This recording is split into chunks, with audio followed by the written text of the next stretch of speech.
Noi abbiamo presentato questa candidatura che è controcorrente, sembra quasi strano, presenta il lab degli sport invernali più grande in Europa e tra i più grandi al mondo.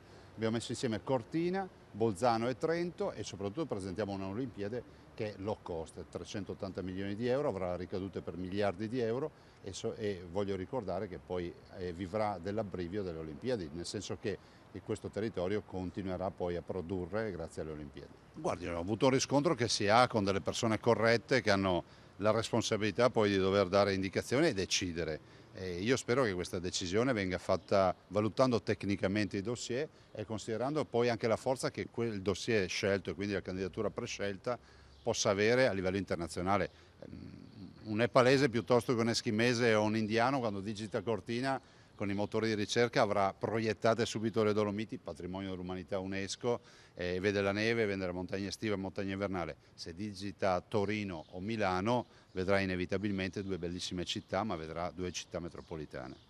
Ma guardi, io non conosco i dossier dei colleghi e spero che si valutino fino in fondo le caratteristiche di ogni dossier, si sappia che da noi ovviamente sono dossier, oltre ad essere low cost, per la prima volta dal 94 si avranno 7 discipline olimpiche nella città candidata, cosa mai accaduta, il rispetto dell'ambiente, la sostenibilità non solo ambientale ma anche sociale e molto altro ancora. E abbiamo voluto mettere in rete la perla delle Dolomiti Cortina con Trento e Bolzano proprio per evitare di andare a creare cattedrali nel deserto o nuove infrastrutture, visto e considerato che dalle nostre parti in questo contesto le infrastrutture per gli sport invernali ce le abbiamo.